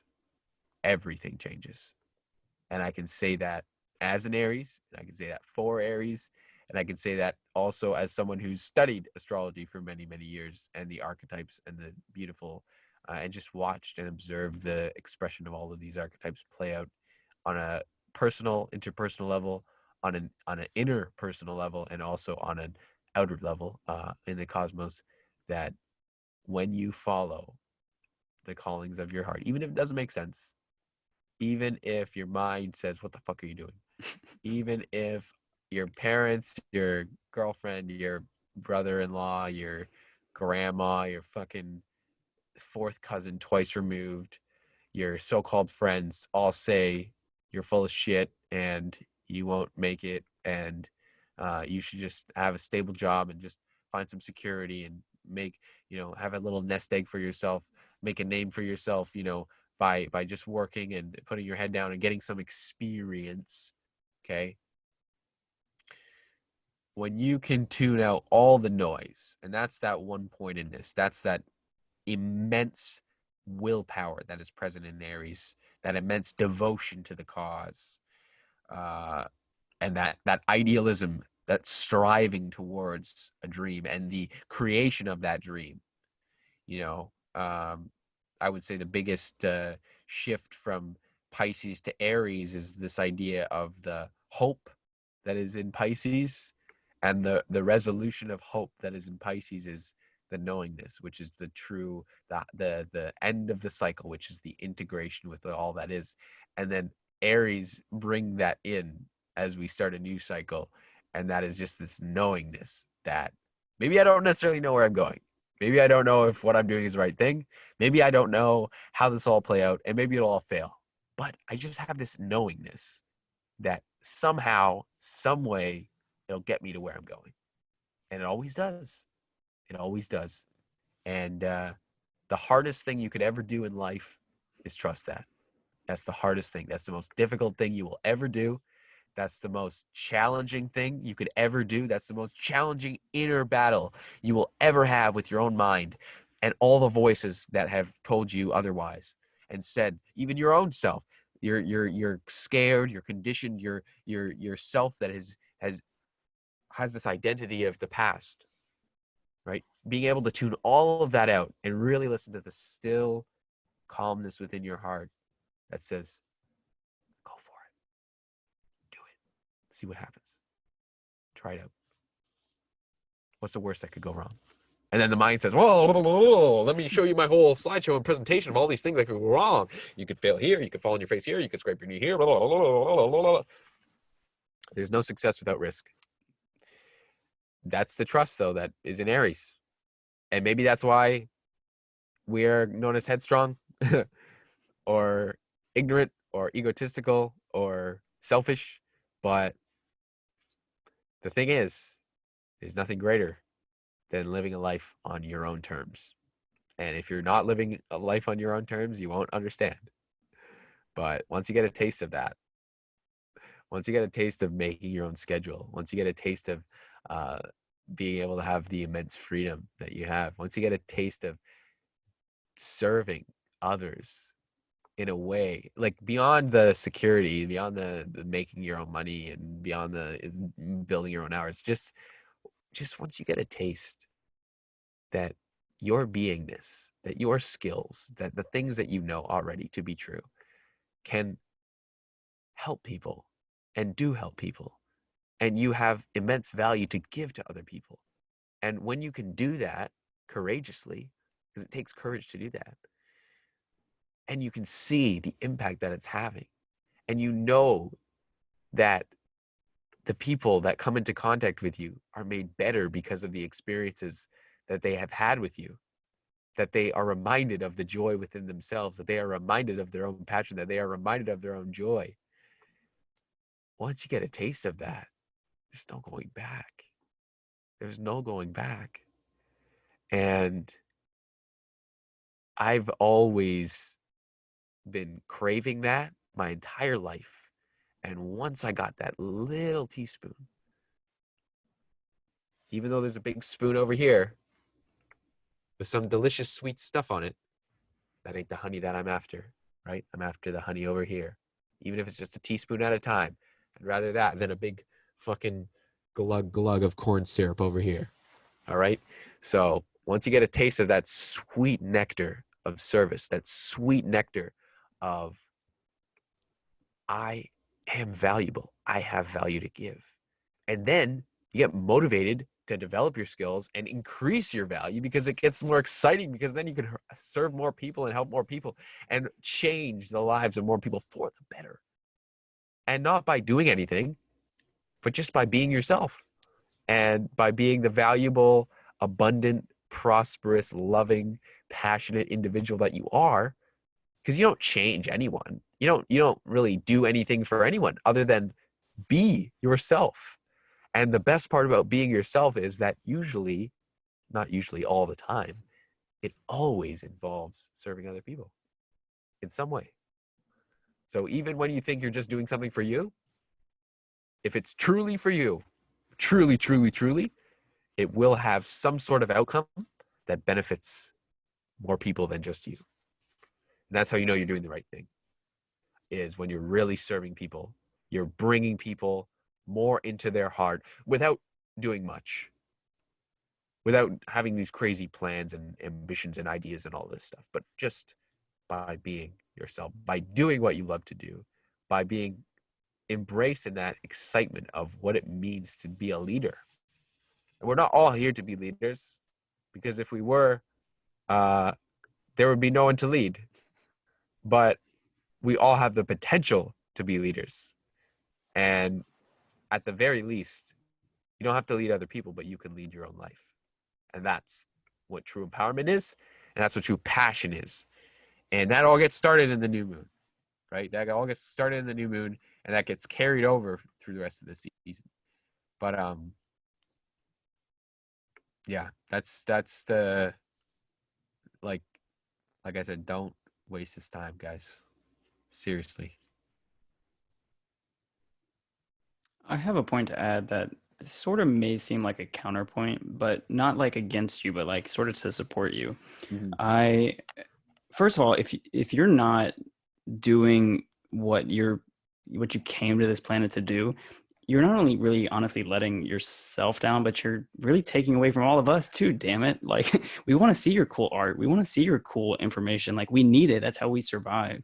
Mm-hmm. And if you're not willing to express yourself, to share what you have within, to share the knowledge that you're sitting on, then that's really going to be super evident whenever Mars, Jupiter, and Pluto all come together at like 24, 25 degrees. Like that is the underworld of, if you're not living your authentic life, you're going to be shown that. You're going to be shown the shadow side of not what it means to not express yourself for all of us, and for us to express ourselves for all of you. And what you can bring to the table is so much more important than, it should be the motivation that pushes you forward. It should be the motivation that creates the agenda. To some degree, it's obviously not about the destination, it's about the journey. But to some degree, the destination should be in alignment with having the most expansive, great time that you can have. And to have that, you need to learn how to speak from the heart. And speaking from the heart is speaking from a place of true, unadulterated authenticity. And it's really difficult, but right now is the time to ask yourself, like, why am I not doing it? Why am I not stepping into my true power? That's the shadow parts of all of what we're going through. That's why Pluto brings intensity, because it's intense when you don't follow your path. When you don't follow your path, it's chaos. It looks like chaos. Yeah. your path looks like a critical path. It looks like, oh wow, that's got my name on it for some reason. Yeah. There's these gold bricks with my name on it, but that's whatever. I'm going to go on this path. It's like, why wouldn't you go on that path? You know what I'm saying? It's like that's the path that you came here for. Whether or not you Mm, believe in past lives or karma or any of that, it's like you can see it in your own life in this present lifetime. it's You so know what you true. want to do. Yeah, like, you can see all your past lives in this lifetime just by realizing what you've sort of been through already in this lifetime. It's all about readjusting and pivoting, and that's one of the things that you stated to me one time, Will, that you made this Instagram video and you talk about pivoting and pivoting and pivoting, and that's really what's important in Aries season. But it stuck with me. It resonated with me. That was so many months ago, but it resonated with me because it's truth and it's meaningful, right? And so Hmm. when you share something that's meaningful like that, that's self-expression, it resonates in truth. It rings true throughout the universe. And so you have no idea the kind of impact that you have on people's lives over the course of time. Like, we as astrologers, we've read people's natal charts. Do we really understand the deep impact that we've had on some people? Not really at all. Like, the thing is that it spreads out into this nodal network of all these other people, and all those other people help each other. And if we don't help each other on the one-on-one level, we'll never help each other on the collective to individual level either. Um, Exactly. yeah, so just pay attention to the signs that are being called to you. That's the bearer of the message. The water bearer of Aquarius is, I hear the signs, I see my path, and I'm willing to get out of my own way enough to walk that path. So it's for your highest and greatest good, which is sort of an illusion sometimes, like the paradox is, for our highest and greatest good, we sometimes have to go the other direction, and that other direction is realizing that on the other side, we have the ability to not follow our dreams in this lifetime. Like, that's a sad truth to live in, that we Hmm. that we don't have to follow our dreams. You get to, kind of in a Buddhist sense, what happens is like you come back Yeah. to do that, and it's like, how many times do you want to keep on doing the same thing until you finally are like, you know what, I'm willing to face it. I'm willing to take the mirror and look at myself and be like, that's who I am. And it's like the Hmm. mirror, it slices through all the opinions and the values and the beliefs that have been impressed upon you from society and the people around you and all of these other things. It's the way to set yourself free. Yeah. So No, and even like zooming out of like not even talking about past lives or reincarnation in that sense of mhm. just recognizing that you will continue to face the same circumstances. You will Mm. continue to face the same experiences in your reality. Maybe it's a different person, right? Like it's like you go through a relationship, you end that relationship, but if you don't resolve the inner distortion, you're gonna just attract another person in your life and you're gonna have to resolve it with them, or you let them go and then you start the next one, and then it's just this chain reaction of continually attracting the. And that's when I have people come to me all the time. I just keep attracting the same kind of person, and I just don't understand why. Or I keep attracting emotionally unavailable people, or I keep attracting people that are, just want sex, or I just keep attracting the wrong types of people. It's like, first of all, there's no such thing as attracting the wrong types of people or the wrong types of experiences, because, like I said, everything is here to serve you.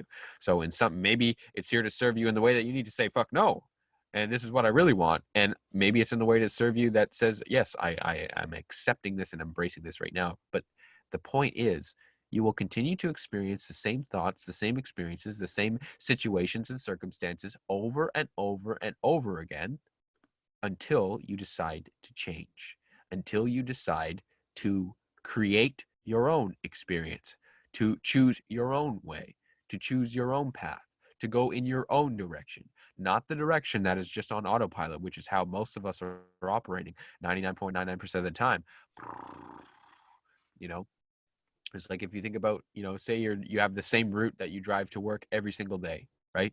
You do that enough times, all of a sudden one day, you ever just get home and then all of a sudden you're like, I don't even remember driving. I'm just home, that like just numb point from A to B. That's how most people live their lives. Unaware, repeating the same situations and feeling the same feeling over and over and over again. Why? Because they're not facing it, right? The way out is through.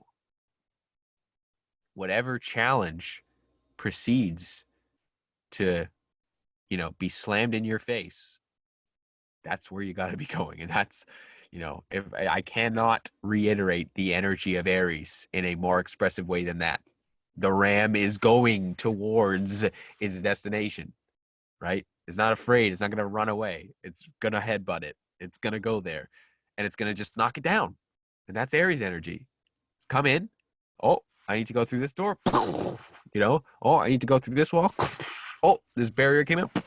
You know, it's just continually, you know, headbutting your way through shit. Welcome to the Aries life. Headbutting your way through life.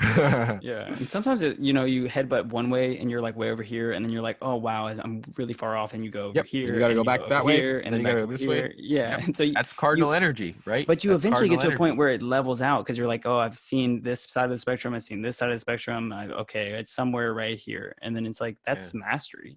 That's the No, full exactly. becoming the magician right there. Yep. So And I just want to share this one quote before we go into the rest of the stuff and wrap it up here. And this is from Neil Strauss, who is a great author who wrote The Game, which is a great book on um, basically just understanding the psychology of dating and the psychology of the whole pickup artist world as well. So it's a little um, kind of like crude and pretty, you know, straight to the point, but there's a lot of valuable information there. And he also just wrote another book on relationships and marriage and the kind of mindset that goes towards that. But he's an incredible author and incredible influencer. And the quote is, "Shortcuts don't always get you to your destination. More often, they prolong your arrival. The long road is often the quickest road because by the time you reach your destination, you have done the work to appreciate it and have had the experience to handle it." And a lot of people go through that in life where they'll embrace something new. And because they have not developed the skills, they have not developed the mindset, they have not developed the thing. Okay. A great example is lottery winners. Okay. If you develop a financial literacy and you understand how to handle money, when you get it, you know exactly where it's going. The average person, if they were to win the lottery tomorrow, they would not know what to do with it. And the first thing they would do is go out and buy a bunch of shit. And it's like a fact, like 90% of lottery winners within the next 10 years, they go broke again or bankrupt. So it's not about the money. It's not about the things that we think we need. It really is about building up our own inner world to sustain the desires that we truly desire. And that's the thing with shortcuts, right? Is we think that things like a job or perhaps like a shitty job, but it pays well. These are like shortcuts to getting us to our destination, right? I'll just do this for just a little while until I feel secure enough, and then I'll be there because then I'll have the foundation and I'll save enough and I'll have this kind of like, you know, enough momentum to do my dream. The thing about that though is by the time you even get to that point, it's hard to leave.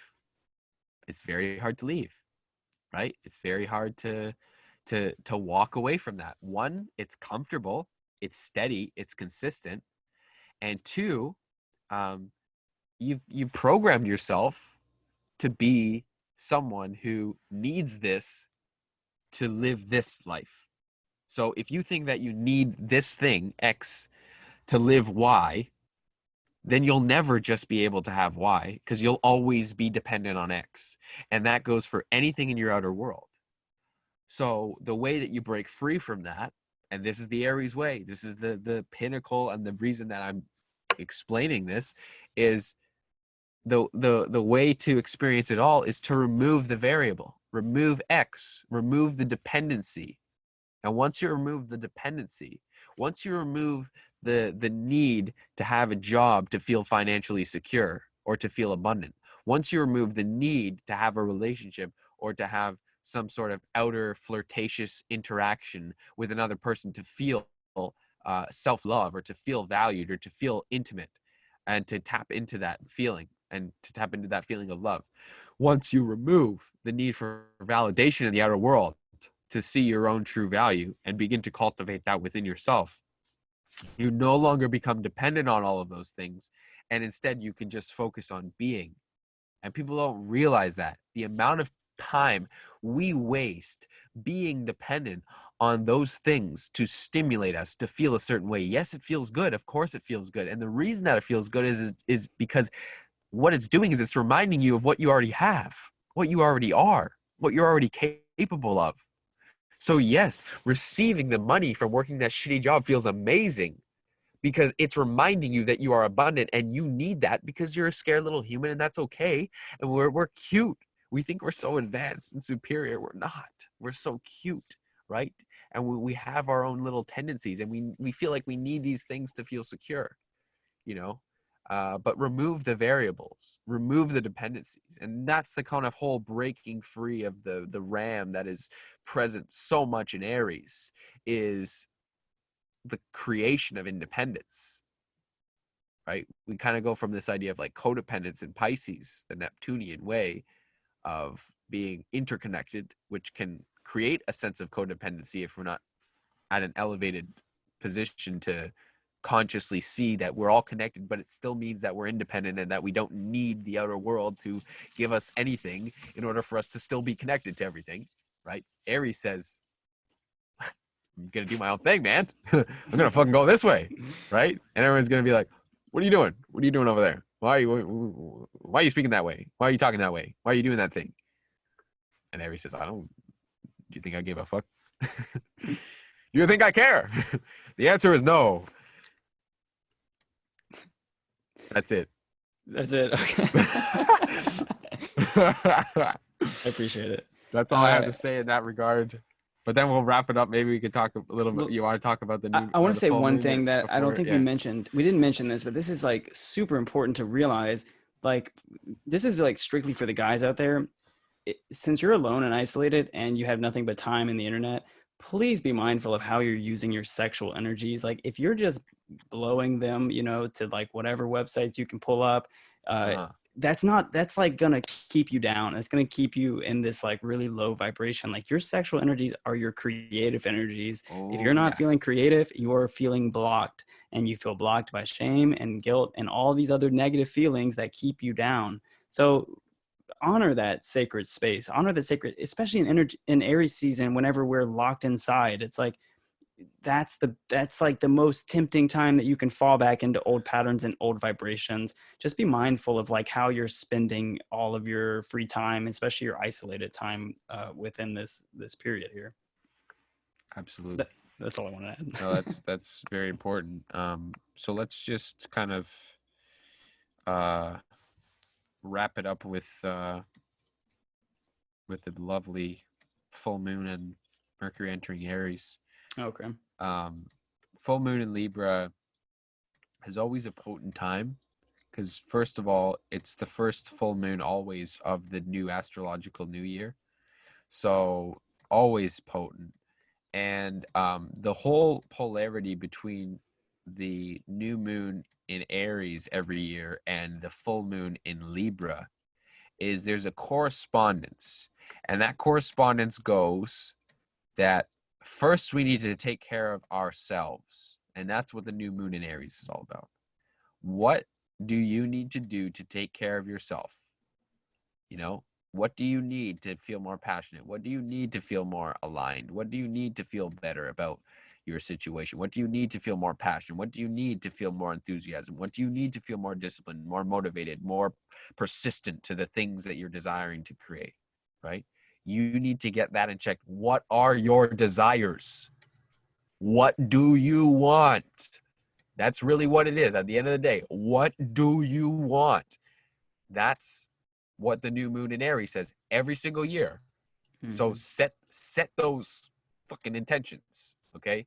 And then we have the full moon in Libra, which says, so hopefully I know what I want now after the new moon in Aries.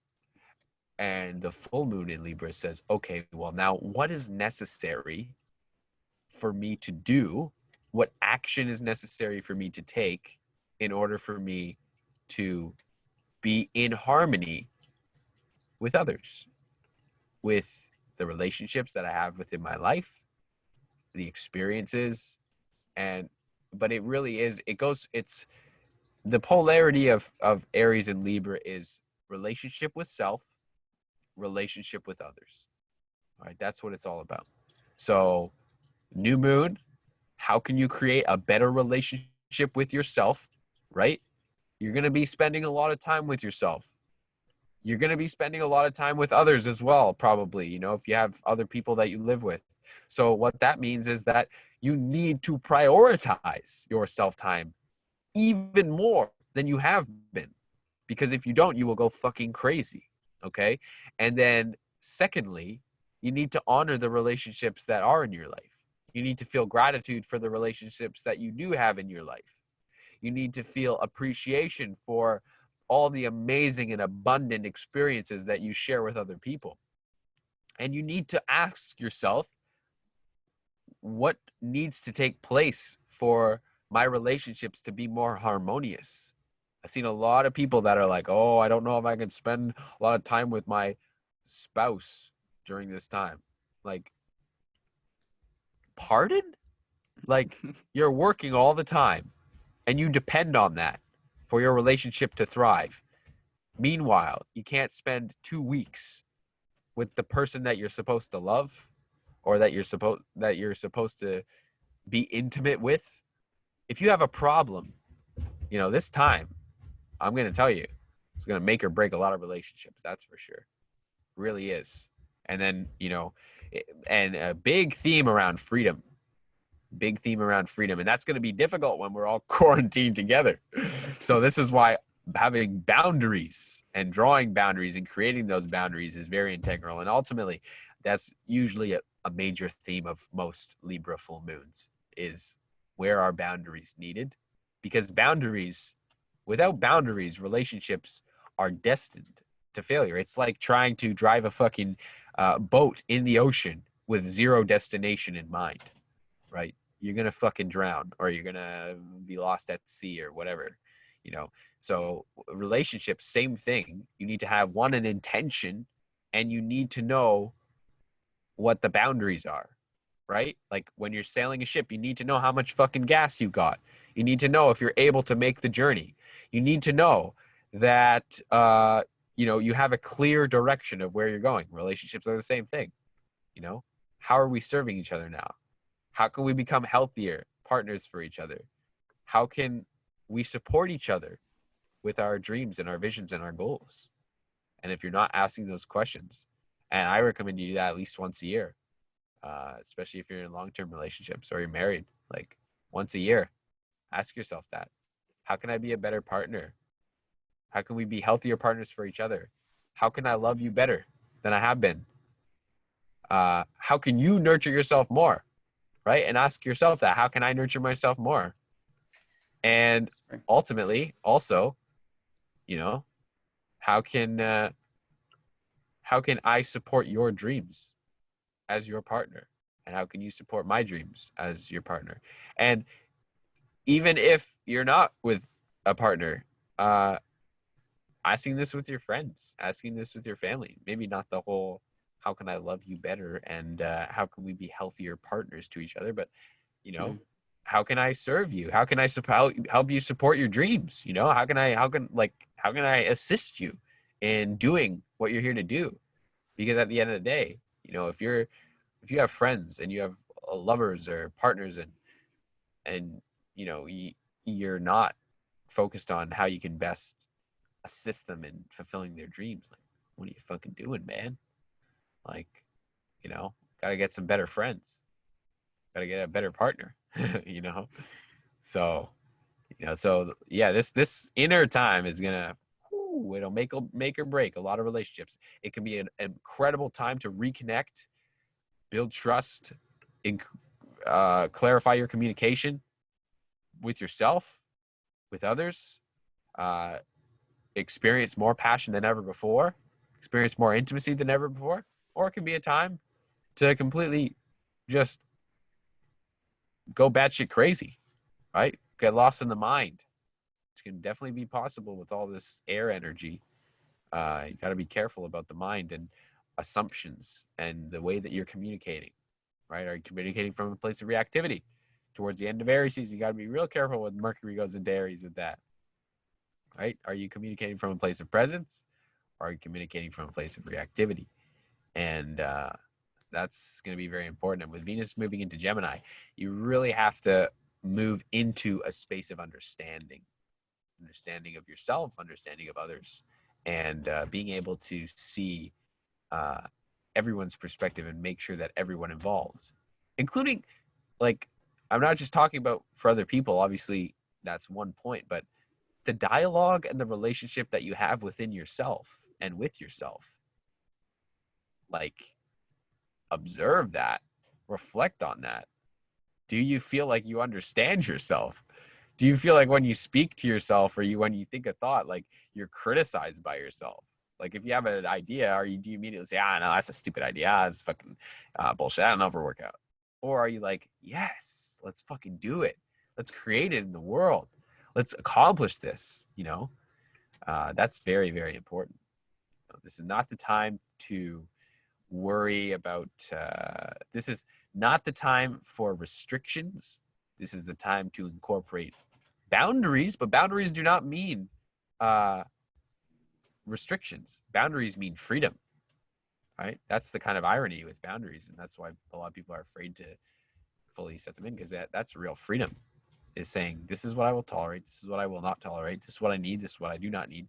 And you have the choice, right? You have the choice as the other party when setting a boundary to either acknowledge and respect those or not. And that's okay. And you can't say, guilt other people into following boundaries. Your boundaries are for you. Your boundaries are for you. So what you need right now most, and having those boundaries within your own self, is very, very integral to any sort of development of any relationship with any other person. Business, intimate, familial, friendship, whatever. You got to have that clear definition of what it is that you're desiring and what you will and will not tolerate, and completely honor that in all ways. And that's challenging. It's very challenging. But the amazing end result is you always get what you want. So that's all that I really have to say about the full moon. No, you did great. I think you covered mostly everything. I would say though that when you mention that intimate relationship with the self at the end, I would say that probably trumps more, like your relationship with yourself is more important than your relationship with other people sometimes, because Absolutely. how do you know what you want in a relationship if you don't understand yourself? How do you know what your feminine energies, the energies of desires, the energies of how you envision yourself, how you create a vision for yourself? How do you know what you want, and how do you know how to go get it? What if, let's say, what if you don't understand that relationship and you're relying on your partner to compensate, to animate their energies? That's when I see a full moon in Libra, I immediately think the moon starts waning right after that, which means the moon starts getting rid of, releasing. A lot of times, especially if you know astrology, that the 12th house is the house of enemies. And sometimes we create friendships out of lust or out of lack or out of some deep, dark feeling that we don't want to look at.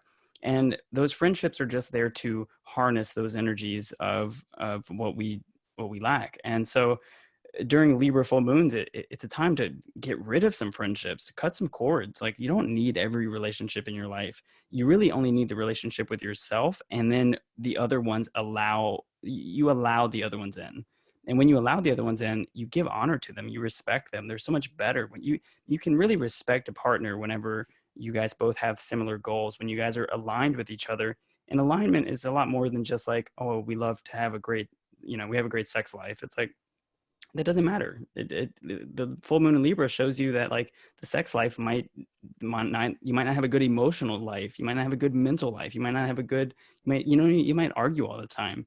Uh, Being with the person you really want to be with means, yes, that does happen, but it's more or less that you have an understanding of where it's coming from and why it's happening. So Absolutely. the full moon is going to bring that out, and then a few days later, Mercury enters Aries when the moon is waning down. So you have to ask yourself, like, even within Aries, like, how can you reorient your mind to work for you, to reorient your mind to work with your goals? There's not too much I want to say, because I think you did a really amazing job at covering those last few transits. How would you like to wrap this podcast up? I think we've done a great job here today. We did. And the final thing I will say is, in regards to Mercury and Aries is it really is about, like we said and reiterated multiple times, it's about this alignment of will and mind, and using the mind to serve higher will, which is the callings of the heart.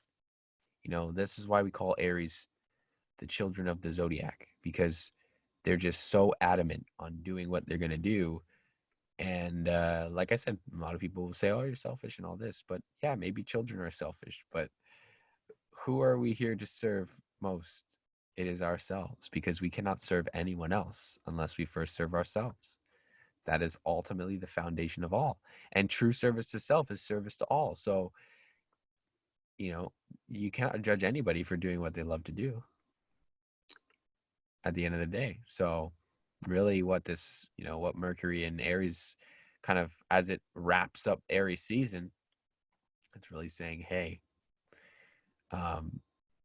what do you need to do for you to feel like you are absolutely 100% in alignment with your will? And you begin enacting that. You begin creating that. You begin to bring that into manifestation, into form. That's the power, Mercury and Aries. So a lot of traditional astrology will say, oh, Mercury and Aries is not a great placement, but it is in its esoteric domicile. It's not easy to work with, not easy energy to work with. Very intense, emotional, rash energy.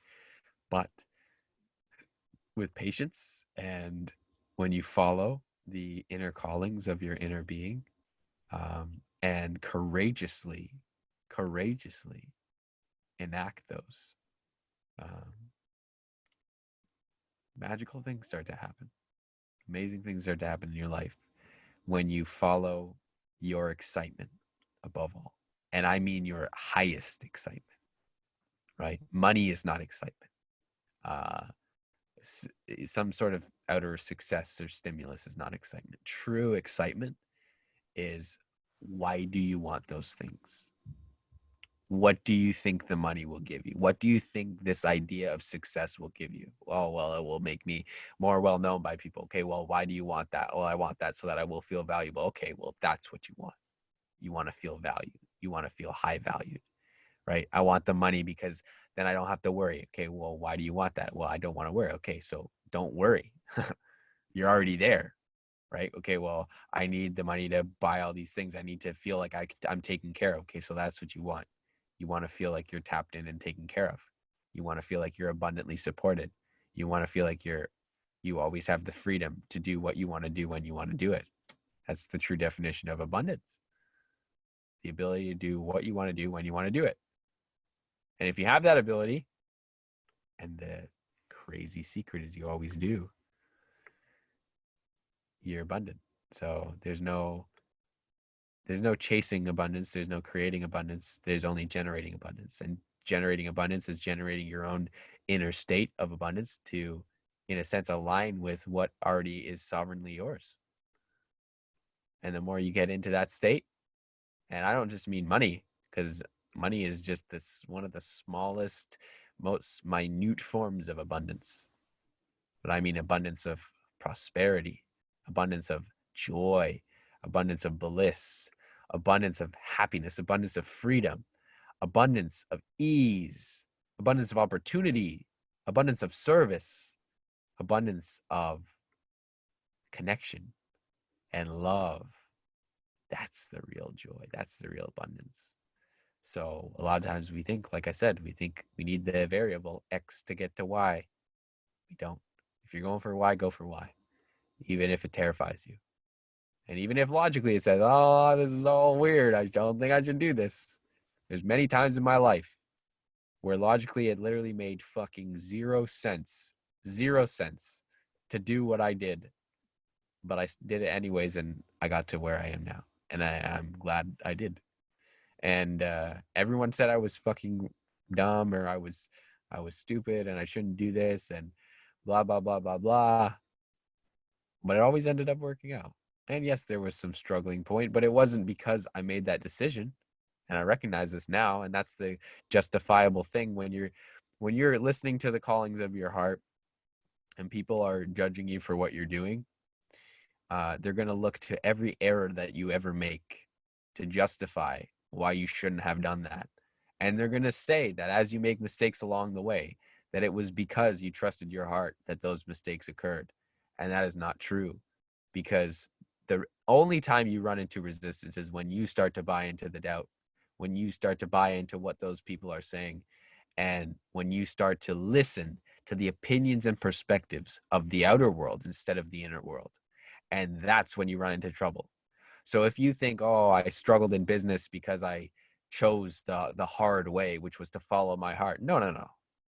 You struggled doing what you were doing because you chose to believe in struggle, because you chose to believe in lack or scarcity or fear. If you had just kept your head fucking high and kept that momentum and passion and drive the entire time, tuning out all that fuzz that's out there, opinions are the cheapest commodity, one of Napoleon Hill's greatest quotes. And nothing has ever been said that is truer in regards to this and all that I'm trying to convey here. So you cannot listen to all that fucking noise if you want to live life on your terms. And do not let the nitpickers, the naysayers, the fucking just ridiculous people that are so consumed by their own conditioning, so consumed by their own lack, so consumed by their own spiteful experiences, don't allow them to influence your direction, your way, your path. Because at the end of the day, this is all what Aries season is about. This is all what Aries energy is about. And that is carving your path for you, doing it your way. And your way does not mean the conditioned, fear-based way of your own mind, because your mind and your body lie to you on the daily because you've been conditioned and programmed and brainwashed. But your way means the way of your true self, the way of your true inner being, which is infinite. It is ever expanding. It is vast. It is beyond comprehension. And it is your complete, infinite, timeless, limitless potential, which is just one little seed. One little seed, and you get to choose where to plant it. And you get to choose where to water it and when to water it. And you get to choose even if you give it water and you give it fuel and you give it the right nutrients. But don't listen to the fucking instructions of other people, because they only know what's right for their seeds. And their seeds are different from your seeds. Their seeds need a different environment than your seeds need. What are your seeds? Your seeds are your thoughts and your desires. So you know what's best for you. You know what your higher innermost calling is. And so don't even listen to yourself. Don't even listen to yourself. Because yourself knows fucking nothing. Your mind knows nothing. Your fucking ego and your conditioned expression of one little tiny fragment of all that you are knows nothing compared to the vast infinite nature of your inner being, which always knows where it's going. So follow that. And if you can fucking connect with that, and if you can actually do that, you will set yourself up for success for the rest of the year and the rest of your fucking life. And Aries season is always an opportunity for new life. So you have the choice now. You can continue to do what you've been doing for the past year, 2 years, months, whatever, or you can create something better for yourself and birth your new life, your new experience, your new expression of all that you are. And that's really what Aries season is all about. Spring equinox, it's new life, it's new birth, it's new growth. So let yourself be watered and let the flowers of your inner being bloom brighter than ever before. I think that's it. I think that's it. That was beautiful. That was a great outro. Yes. Thank you all for watching if you're watching on YouTube. And thank you all for listening. If you're listening on iTunes or Spotify, make sure you like the podcast if you're watching us. And if you're listening, make sure you leave a review, as we really, really appreciate it. And it helps other people see our beautiful podcast as well. So once again, we thank you for taking a moment to be mindful with us. And that was the spirit of this season, Aries season. All right. So we will reconvene once again for the next season, which will be Taurus season. And in between then, I'll have a bunch of podcasts dropped, as I've got quite a few recorded, and I will be recording a bunch since we're just at home anyways. Might as well get a bunch of shit going, right? So Yeah. stay tuned for some pretty great upcoming interviews as well on Mindful Moment. Make sure you subscribe if you haven't already. And we love you so very much. Shout out to our sponsors, Birch Boys Chaga. You go to birchboys.com, get your reishi tinctures, get your chaga tinctures, get all those medicinal good-ass mushrooms in, and Exalted Sun Astrology, where you can get your own custom natal chart created for yourself, printed, and you can hang that sucker on your wall and admire the vastness of your own astrological cosmic nature every single day. We love you, and continue to create, because ultimately that's all that we're here to fucking do. And you might as well do it in the way that you want. Damn it. That's right. Have a great season, guys. Happy birthday to myself and to all the beautiful fellow Aries of this world, and the Aries risings and the Aries moons. We love you. Have a great season, guys. And happy spring equinox. Welcome to the real new year.